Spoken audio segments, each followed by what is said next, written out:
آج جو قیامت کی نشانی ہم نے بیان کرنی ہے، یہ مدینہ منورہ میں پیش ہونے والا دردناک واقعہ ہے جو ہر عاشق رسول کو ہلا کر رکھ دینے والا ہے۔ علماء کرام نے جہاں قیامت کی نشانیوں کی بات کی، وہاں یہ بھی بتایا کہ ایک دور مدینہ پاک میں ایسا ضرور آئے گا جس میں مدینہ ظاہری طور پر ویران ہو جائے گا۔ نبی پاک علیہ الصلوۃ والسلام نے بھی اس واقعے کی طرف اشارہ فرمایا تھا اور اشاروں میں کچھ حالات بھی بیان فرمائے۔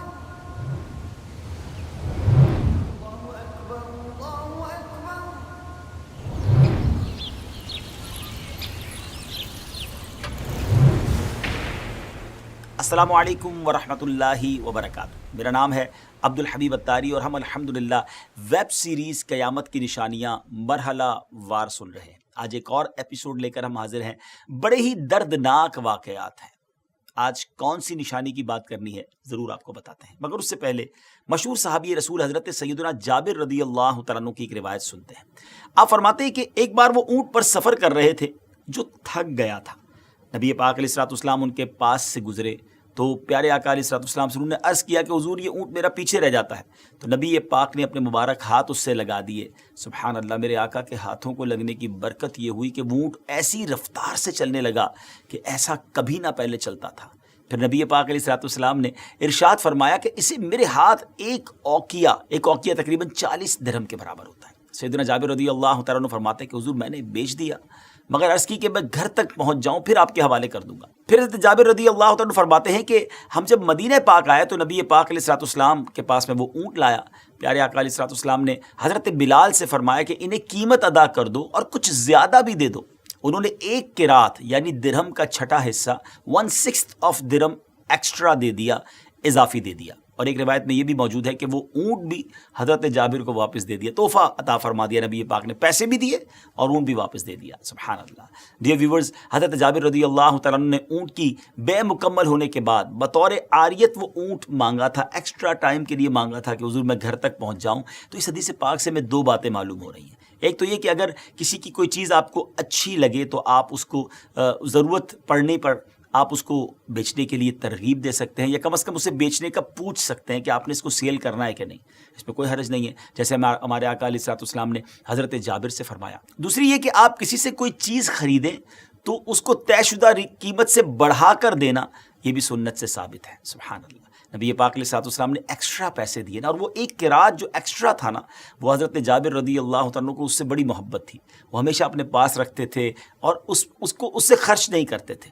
مگر پھر یزید کے زمانے میں ایک عظیم واقعہ ہوا، واقعہ حرہ کہتے ہیں اسے، اور اس موقع پر جب یزیدی فوج نے حضرت جابر رضی اللہ تعالیٰ عنہ کا مال لوٹا تو یہ ایک قرات جو بڑی وہ سنبھال کے تبرک کے طور پہ رکھا ہوا تھا، وہ بھی انہوں نے چھین لیا۔ ناظرین، واقعہ حرہ، جی ہاں، آج جو قیامت کی نشانی ہم نے بیان کرنی ہے، یہ مدینہ منورہ میں پیش ہونے والا دردناک واقعہ ہے۔ یہ واقعہ یزید مردود کے زمانے میں واقعہ کربلا کے بعد ہوا جو ہر عاشق رسول کو ہلا کر رکھ دینے والا ہے۔ واقعہ کیا ہے کہ یزید پلید کے بڑے بڑے سیاہ کارناموں میں سے ایک سیاہ کارنامہ یہ بھی ہے کہ اس نے سیدنا امام حسین رضی اللہ تعالیٰ عنہ کی شہادت کے بعد اہل مدینہ نے جب یزید پلید کی بیعت سے انکار کر دیا تھا تو یزید نے مال و دولت کا لالچ دے کر ان کو بیعت کے لیے آمادہ کرنے کی کوشش کی۔ اہل مدینہ یقیناً عاشقان رسول تھے، اہل بیت اطہار کے چاہنے والے۔ جب انہیں یہ پتہ چلا تو اب کس نے یزید کی بیعت کرنی تھی؟ اب اس بدبخت نے کیا کیا؟ اس نے مسلم بن عقبہ ایک اپنا سپہ سالار بنا کر ایک لشکر جو ہے وہ مسلم بن عقبہ کی لیڈرشپ میں بھیجا مدینہ منورہ پر اور حملہ کروایا۔ 3 دن یا 5 دن مدینہ پاک میں قتل عام کرایا۔ مسجد نبوی شریف میں کئی دن اذان نہ ہو سکی۔ جی، ایسا بھی وقت آیا۔ مدینہ منورہ کی گلی کوچوں میں صحابہ کرام اور تابعین کا خون پانی کی طرح بہایا گیا۔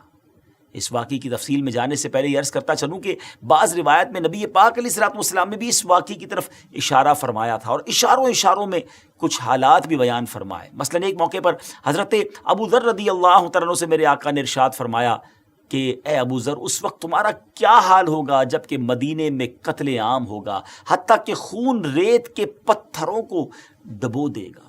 فرماتے ہیں میں نے عرض کی اللہ اور اس کا رسول خوب جانے، یعنی نبی پاک نے اشارہ کر دیا تھا کہ مدینہ منورہ میں ایسا کچھ ہونے جائے گا۔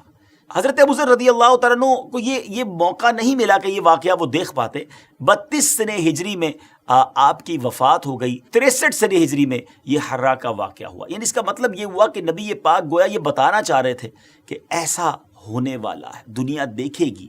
اور واقعی پھر دنیا نے یہ منظر دیکھا.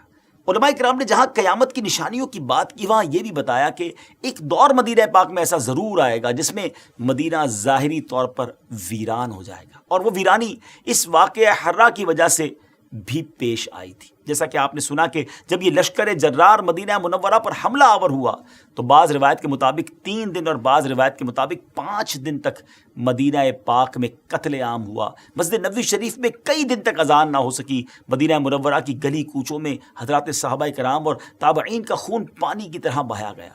یہاں سے پھر اس لشکر نے مکہ پاک کا رخ کیا، جس کی تفصیل کچھ آگے آپ کو بتائیں گے. یہ بھی عرض کرتا چلوں کہ یزید پلید کے دور میں ایک سے بڑھ کر ایک ظلم و ستم اور ناانصافیوں کے ریکارڈ قائم کیے گئے، مگر 3 ایسے افسوسناک سانے ہوئے جن کو بھلانا اور تاریخ میں گم کر دینا یہ پاسبل نہیں ہے. اس میں سے ایک سانحہ کربلا، دوسرا ثانیہ حرہ، اور تیسرا اس ظالم نے مکہ مکرمہ پر بھی حملہ کیا. حرہ کے معنی کیا ہے؟ حرہ کہتے ہیں پتھریلی زمین کو، اور چونکہ مدینہ منورہ کے باہر ایک حصہ پتھریلا اور آتش فشاں کے پتھروں سے ڈھکا ہوا ہے. یہ واقعہ وہیں پیش آیا تھا، دشمن فوجوں نے وہیں اپنا پڑاؤ ڈالا تھا، اس وجہ سے اس کو حرہ کا علاقہ کہا جاتا ہے. کربلا کے خونی واقعے کے بعد چونکہ لوگ یزید کی خباثت اور بے دینی سے مزید آگاہ ہو گئے تھے، لہٰذا انہوں نے اس کے خلاف اٹھنے کا فیصلہ کیا. حضرت عبداللہ ابن زبیر رضی اللہ تعالیٰ عنہ نے یزید کے خلاف علم بلند کیا اور مکہ مکرمہ میں انہوں نے اعلان کیا کہ خلافت قائم فرمائیں. اہل مدینہ نے کربلا میں یزید کی فوج کے کارنامے سنے تو وہ بھی حضرت عبداللہ بن زبیر سے مل گئے اور ان سے بیعت کر لی. اس بات کی خبر مروان نے یزید کو بھجوائی اور یزید نے یہ خبر سن کر مسلم بن عقبہ کو 12,000 کا لشکر دے کر روانہ کیا اور اس سے کہا کہ پہلے انہیں 3 دن کی مہلت دینا اور اگر پھر بھی یہ بیعت نہ کرے تو پھر جنگ کرنا، اور جب غاصب ہو جاؤ، جب غالب ہو جاؤ تو پھر چند دن کے لیے لشکر کے لیے مباح کر دینا. یہ کتنی ظلم والی بات تھی. مباح کر دینے کا مقصد یہ ہوتا ہے کہ پھر لشکر کے حوالے کر دینا اہل مدینہ کا، وہ جو چاہیں کریں، جس کا مال لوٹیں، جس کی بے عزتی کرنا ہو، استغفر اللہ. اور پھر ان ظالموں نے جو کچھ کیا تو مسلم بن عقبہ نے لشکر مدینہ منورہ لے کر پہنچا، جنگ کا اعلان کر دیا. 63 سنہ ہجری کا یہ واقعہ ناظرین ایز ایکسپیکٹڈ لوگوں نے بیعت کرنے سے بالکل انکار کر دیا.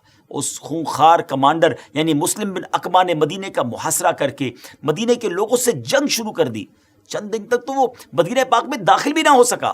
اب اس ظالم نے دھوکہ اور فریب شروع کیا اور کسی اور طریقے سے مدینے میں داخل ہوئے اور مدینہ پاک میں لوگوں کا خون بہانا شروع کر دیا. وہ مدینہ جو عاشقان رسول کی آنکھوں کی ٹھنڈک اور نبی پاک کا مسکن ہے، جہاں روضہ رسول ہے، ادب کا مقام ہے، اس شہر میں بہت زیادہ لوگوں کو قتل کیا گیا، ان کے مالوں کو لوٹا گیا، عورتوں کی بے حرمتی کی گئی. ایک سپاہی ایک عورت کے گھر میں داخل ہوا، اس عورت کا ایک چھوٹا سا دودھ پیتا بچہ تھا، شیر خوار بچہ تھا. سپاہی نے اس سے مال و دولت کے بارے میں پوچھا. عورت نے کہا کہ مال تو جتنا تھا تمہارے سپاہی لوٹ کر لے گئے.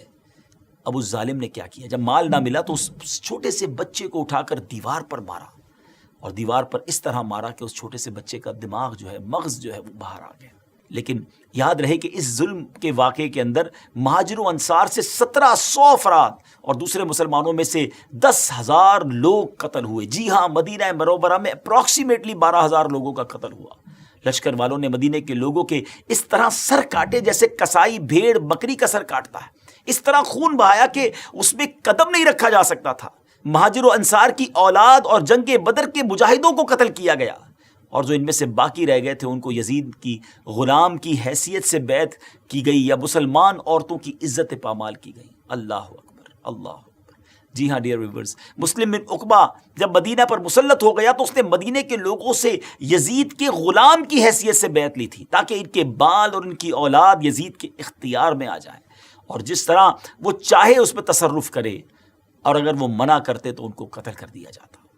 مورخین لکھتے ہیں کہ مسلم بن عقبہ نے اس قدر بے گناہ لوگوں کا خون بہایا کہ وہ بہت زیادہ خون بہانے والے کے نام سے مشہور ہو گیا. اور شاید یہ کہنا غلط نہ ہوگا کہ اس واقعے سے کسی کو بھی نجات نہ مل سکی، یا تو وہ قتل ہو گئے، انتقال کر گئے، یا ان کی توہین کی گئی. آپ نے سنا ڈیئر ویورز، اتنی خوفناک حد تک دہشت پھیلی ہوئی تھی کہ مسجد نبوی شریف میں کئی دن تک کھلے عام نماز تو کجا اذان بھی نہیں ہو سکی۔ مشہور تابعی بزرگ حضرت سیدنا سعید بن مسیب رحمۃ اللہ کی تعالی علیہ ان 3 دنوں میں بھی مسجد میں ہی رہے، مسجد نبوی سے باہر نہ نکلے، وہاں سے ہٹتے نہیں تھے۔ ان ظالموں نے سمجھا کہ یہ دیوانے ہو گئے، پتہ نہیں کیا ہو گیا، یہ کوئی کسی چیز کا رپلائی نہیں دے رہے تھے اور مسجد میں ہی پڑے تھے۔ لیکن اب وہ خود بتاتے ہیں کہ نماز کا وقت کیسے سمجھ آتا، اذان تو ہوتی نہیں تھی، تو وہ کہتے تھے کہ نماز کے جب وقت ہوتا تھا تو نبی پاک کی قبر انور سے ایک گنگناہٹ کی ایک آواز آتی تھی، پیارے آقا علیہ السلام کی قبر انور سے انہیں آواز سنائی دیتی تھی، اور اسی سے ان کو اندازہ ہو جاتا تھا کہ اب نماز کا وقت ہوا ہے۔ سبحان اللہ، نبی پاک کا یہ معجزہ تھا، اور اس آواز کا سمجھ لینا یہ سب حضرت سعید بن مسیب کی کرامت تھی۔ اللہ پاک ان کے صدقے ہماری مغفرت فرمائے۔ ڈیئر ویورز، یزید پلید کا بھیجا ہوا لشکر جو مسلم بن عقبہ کے ساتھ تھا، وہ مدینے کی بے حرمتی کر کے مدینے کے علاقوں کو پامال کر کے پھر مدینے سے مکے کی طرف روانہ ہوتا ہے۔ مکہ مکرمہ میں حضرت عبداللہ بن زبیر سے جنگ کی جائے، اس لیے وہ لوگ جاتے ہیں۔ ابھی یہ راستے میں تھا کہ مسلم بن عقبہ کا ٹائم پورا ہو گیا، اس کو موت نے پکڑ لیا۔ مسلم بن عقبہ کے مرنے کے بعد جب یزیدی فوج وہاں سے روانہ ہوئی تو وہ عورت، جس عورت کے بچے کے ساتھ اس ظالم نے ایسا کیا تھا، وہ اس کی قبر پر آئی اور اپنے غلاموں کے ساتھ جب قبر کھدوائی تو اس نے دیکھا کہ اس ظالم کی لاش کے ساتھ سانپ لپٹا ہوا ہے۔ ایسے لوگوں کا انجام پھر ایسا ہی ہوتا ہے۔ بہرحال ناظرین، مسلم بن عقبہ نے مرتے وقت یزید کے حکم کے مطابق حسین بن نمیر کو لشکر کا کمانڈر بنا دیا تھا۔ مکہ مکرمہ میں جو کچھ ہوا، ویسے تو اس پر ایک پوری الگ ایپیسوڈ، ایک الگ ہم انشاءاللہ قسط بیان کریں گے، مگر یہاں کچھ سرسری سا میں ذکر کر دیتا ہوں کہ بات کا اختتام سمجھ آ سکے کہ کیا ہوا تھا۔ حسین بن نمیر کے اس لشکر نے مکے کا محاصرہ کر لیا، اور عبداللہ ابن زبیر نے مسجد الحرام میں پناہ لے لی تھی اور اس پر حملہ کیا۔ مکہ مکرمہ پر ان ظالموں نے جو حملہ کیا ناظرین، یعنی منجنیق، جو غلیل ہوتی ہے نا، جس طرح ایسی بڑی ایک غلیل جس سے پتھر پھینکے جاتے تھے اس زمانے میں، ان ظالموں نے آگ برسائی، جس کے نتیجے میں خانہ کعبہ کے پردے اور چھت میں آگ لگ گئی۔ آپ سوچئے، یہ کلمہ پڑھنے والے تھے، مگر مال کا لالچ، اقتدار کا لالچ، ظلم کدھر تک کیا انہوں نے۔ کعبے کو گویا انہوں نے آگ لگانے کی کوشش کی، غلاف جل گیا، چھت جل گئی، اور یہاں تک کہ حضرت اسماعیل علیہ السلام کی جگہ ذبح ہونے والے مبارک مینڈے کے جو سینگ اس زمانے میں کعبے کے اوپر آویزہ تھے، وہ بھی شہید ہو گئے۔ مکے کا محاصرہ اور حضرت عبداللہ بن زبیر رضی اللہ تعالیٰ عنہ کے ساتھیوں سے جنگ جاری تھی کہ یزید کے مرنے کی خبر شامیوں تک پہنچ گئی، جس سے وہ متفرق ہو کر شام واپس چلے گئے۔ اب سوچئے یزید پلید کا کیسا ذہن تھا۔ بڑی مختصر خلافت ملی، مگر ہر سال کے شروع میں ایک بڑا ظلم انجام دیا اور مسلمان کی جان و مال اور عزت و ناموس پر حملہ کیا، اور ان میں سب سے بڑا ظلم امام حسین، امام عرش مقام رضی اللہ تعالیٰ عنہ اور آپ کے خاندان اور دیگر اصحاب کو شہید کرنا تھا۔ نہ یزید کی وہ جفا رہی، نہ شمر کا ظلم و ستم رہا، جو رہا تو نام حسین کا، جسے یاد رکھتی ہے کربلا۔ ناظرین، ظالم کا انجام برا ہی ہوتا ہے۔ اللہ مجھے بھی اپنا خوف نصیب فرمائے، آپ کو بھی نصیب فرمائے، اور اللہ پاک سے ہم دعا کرتے ہیں کہ اللہ پاک